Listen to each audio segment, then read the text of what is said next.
Hello and welcome to video 3 of 4.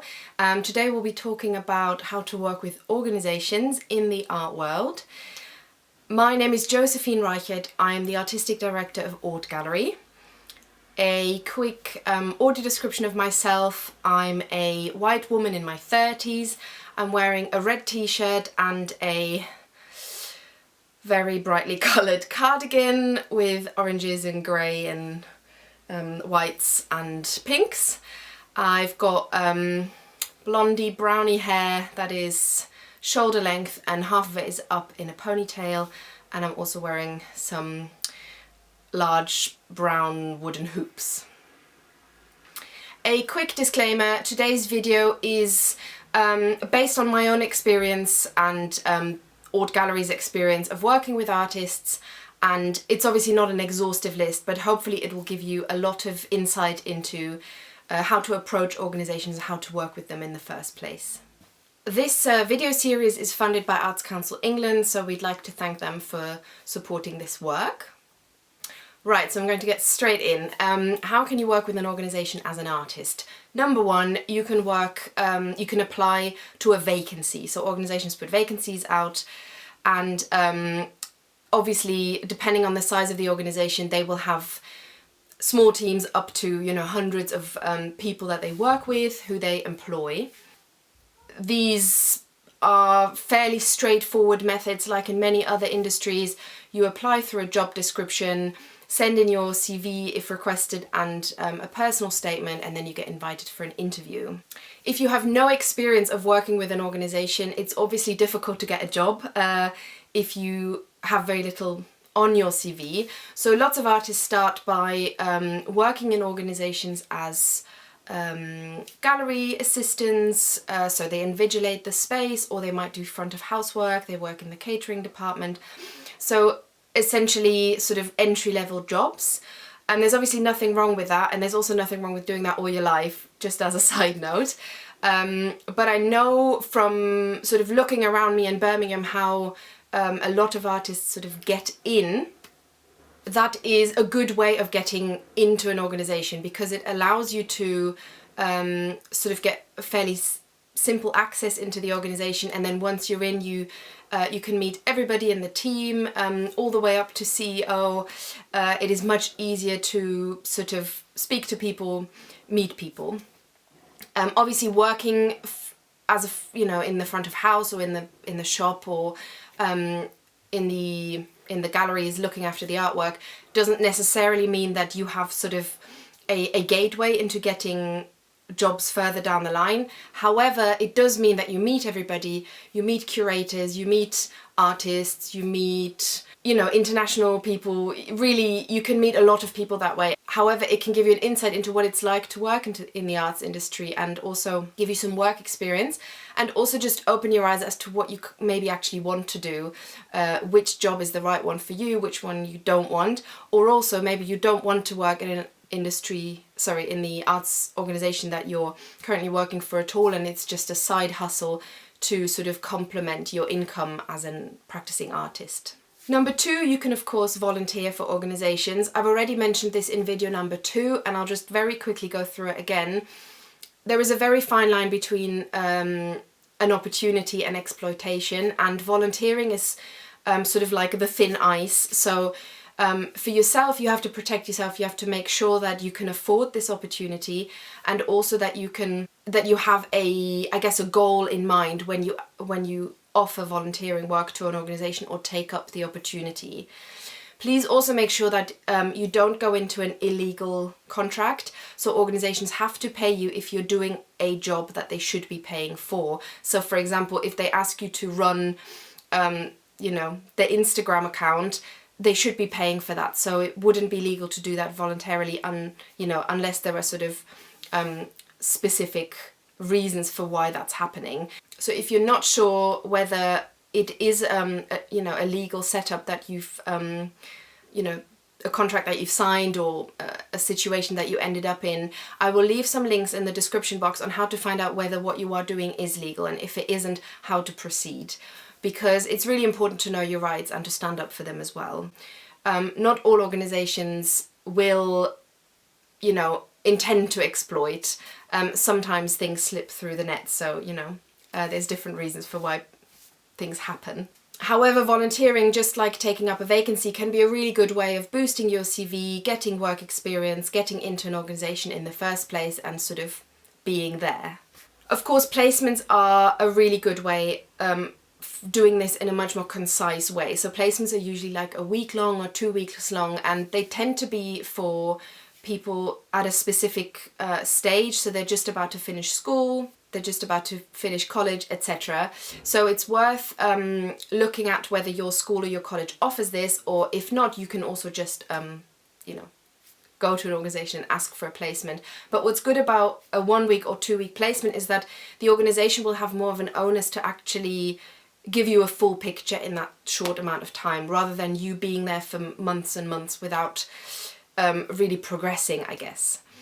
And this goes back to what I sort of briefly mentioned earlier around having a clear idea. So I think for all of these opportunities I've mentioned so far, it's really important to have an idea why you're taking up this opportunity and what your long-term goals are here.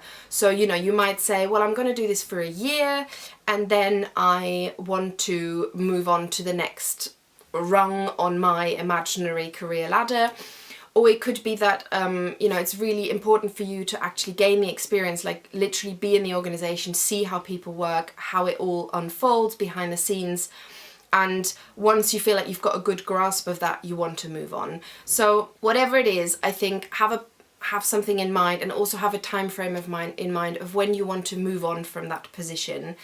Like I said earlier on, there's nothing wrong with being, working in front of house in an arts organisation your entire life. But I just think it's worth thinking that through, whether that's what you want to be doing. If it is, brilliant, but if it isn't, make sure that you don't get stuck as such in a role that doesn't feel quite right for you. Number 4 is you can respond to commissions, call-outs, residencies, open submission exhibitions, all of those kind of things. I talk about that in depth in video number 2, so please have a look in the description box, there'll be a link there to that video. Number 5, there are also often specific opportunities for graduates or people at a certain stage in their life, and these opportunities tend to be around gaining experience or a partnership between the organisation and maybe a university. So it's really worth having a look at what's out there and making sure that you don't miss these opportunities. Some of these opportunities are also paid, so it's always worth looking into it. Next is you can run a workshop or an event for an organisation. So this can either be responding to a call out or you approaching the organisation and saying you'd like to do this. I feel like for a lot of people that has a bit of a bad rep to be running workshops or events, but actually I think that's not fair. I think I need to split them up. Running workshops isn't necessarily just for you if you want to be going into teaching. There's a lot more to running a workshop than this sort of teaching career. If you have any interest in bringing people together, working with young people, children, families, anything along those lines, running workshops can be a really amazing way of bringing arts to, the wider general public. And if you have never done this before, you can ask to shadow a workshop or a workshop leader. This can be a paid opportunity or sometimes as volunteering if you can afford it, just to get your head around everything that's involved in running a workshop, because from my own experience, it's quite an art to do that well. You have to be very well prepared, and then when you're actually delivering the workshop, you have to be very good at responding to whatever comes up in the moment. A lot of artists run workshops sort of on the side. That's one of their way of, making an income, and then the other side is obviously being a practicing artist. And there's nothing wrong with that at all. I think it's a really great tool of connecting to audiences, communities, and it can also influence your artwork. So especially if you have a social streak within your interest, your subject matter, it's really worth looking into. But even so, even if you don't have a social agenda, if you're a photographer, for example, running photography workshops can be a really great way of thinking about your own practice differently, meeting people, meeting, you know, other emerging talent. You might meet people you want to work with or start a collective with. So I really wouldn't ever dismiss it as something that's, you know, low art or anything like that. Most organizations tend to have a learning team that's already in existence, so they might not need any artists to come up to them and be like, oh, you know, I'd like to run a workshop, because they might already have a whole program. All of this you can find out very easily via the website, so please do your research before you contact an organization. But you might be able to offer the organization something they are not currently offering. So it's always worth contacting the learning team, an officer within the team who might be the best person to speak to. You can also call the front of house and ask who's the best person to speak to about this and to make an inquiry. I wouldn't be scared off if it's very specific. So for example, if you live in the same neighborhood as this organization and you know the local community well and you have good links, that would be a really interesting way to say, well, you know, I can connect you to certain communities, or I have a very specific skill that I can teach that lots of people don't know. You know, whatever it is, it's always worth making contact or also looking out for those opportunities when they come up. Events run slightly differently to workshops. So events can be things like, let's say for example, a poetry performance in the gallery space, or live music, or a reading. It could be a party, it could be, you know, something separate from what the gallery is already offering, if it's a gallery, or it could tie in with their program. Either way, it is events are really important in programming for most organizations for several reasons. They connect organizations to their immediate community. They connect them to very specific communities if the event is aimed specifically at a certain group. It can also be a way for the organization to raise some funds, for example. So, you know, if they run a regular, very popular poetry event, it might bring them some income. Events serve lots of functions. So if you have an idea for an event that you'd like to run, they might be willing to support you, or you could apply for funding to run this event at their organization and provide them with room hire, or maybe get room hire in kind. This might be an easier way to work with an organization than to sort of show up and say, I'd like a solo show. Events sit under different individuals within different organizations depending on the size, so it's worth finding out who to speak to, whether it's the curator, whether they have a program manager or a producer, or whether they have that sits under learning. A lot of this you can find out via the website usually, so do your research. My next tip would be to ask someone to introduce you. If you know anybody who might already have a contact at this organization who you'd like to work with, then ask them to introduce you. It is so much easier to break through that initial, what feels like a closed door, if you know anybody. You might say, oh, I don't know anyone, but really have a think around sort of who you're already in contact with, who you might have studied with, or who you might have just randomly met at an exhibition opening, and who might be willing to help you. It might sound a bit weird or unlikely, but I think you'll be surprised as your career develops how many people you get to know if you're just friendly and speak to people. So, you know, worth thinking about. This leads me to my next point and goes back to something which I think I mentioned in both videos. Go to exhibition openings, attend events. In the UK, most of these tend to be free, and just speak to people, introduce yourself, be friendly, flatter whoever organised it, research beforehand who they are, so you recognise them and you don't just, you know, ignore them. You can just say, oh, I really enjoyed it, thanks for organising this event. It doesn't have to be, you know, networking in a really technical way. I certainly am not a good person to give you advice on that, but being friendly and being around is always a really good idea, especially at early stages in your career. Next is exhibitions. People always wonder, how do you get an exhibition at X organisation, and X tends to be a very large organisation. Well, people have contacts, or people build contacts and build up their career and their CV. And as a side note, I should mention again, Ort is a artist-led organisation, so my experience is very much based on organisations that are funded by public monies and organisations that have a I guess, social agenda within their work and ethos. And what I'm about to say will probably not apply to commercial galleries, so I'm really sorry, but that's not something I'm very well placed at to give you advice on.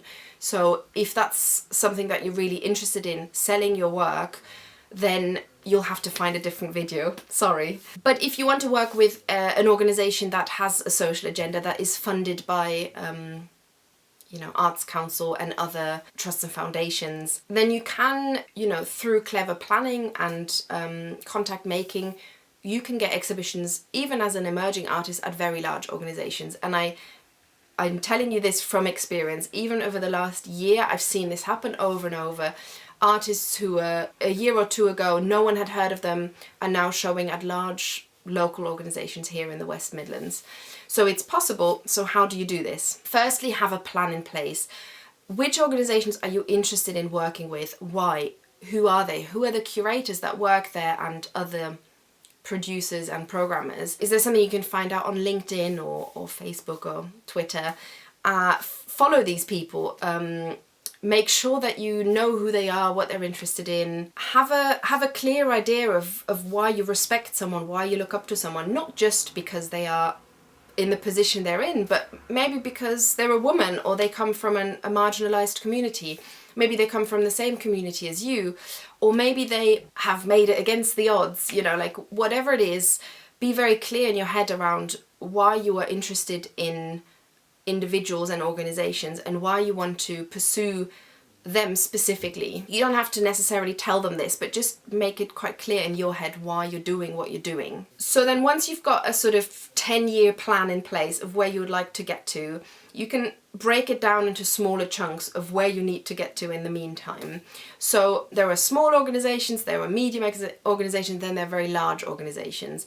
And it tends to sort of correspond the size of the reach of who they are, as in audience reach, and also the size in terms of, you know, how many people work there, etc., tend to roughly correspond with where they're at in their status. So, you know, they probably started smaller and grew over time. So you might want to approach smaller organisations before you immediately go to Tate, right? So smaller organisations tend to be easier to contact because there's a smaller team. Often when you walk in, you might actually meet the individual responsible for planning, curating, and you could just try and make contact at an exhibition opening, an event, and just say, you know, how does one get an exhibition here? Usually, a lot of the answers to that question you can research before you ask the question, so you can make sure that you are the right artist for that organisation. If they have a mission statement on their website, usually under the About section, and they talk very clearly about how they want to bring more women from Russia to the forefront of the UK arts industry, and you are not a woman from Russia, then you might not want to go and speak to that organisation. So a lot of organisations are very, very clear in who they want to work with and why. So make sure that you know this and you've read this. And then basically hand the organisation what you have on offer, like on a silver platter. So when you send in a proposal, for example, or you respond to an open call, you're already halfway there because you know that you are the person that this organisation is looking for. You now just have to shine brighter than the rest of your competition. Most organisations, even small organisations, will want you to have a sort of track record, something they can look at to see like, oh, you know, what's this person done so far? So maybe before you approach an organisation, you could have a couple of smaller shows where you do an open studio event, where you show your work in a cafe. And when you do those events that are smaller and more informal, you invite the people who you'd love to show with to you. So you try and flip it around. They might not be available to come. If they don't come, you can send them pictures of how it went and you can say, oh, we missed you on the evening, but here's some pictures. Make sure that they have a chance to follow your career. If you now think, oh, can I just send my CV or my portfolio into the organisation? Please go back to my last video, video number 2. In this, I speak at length about doing that.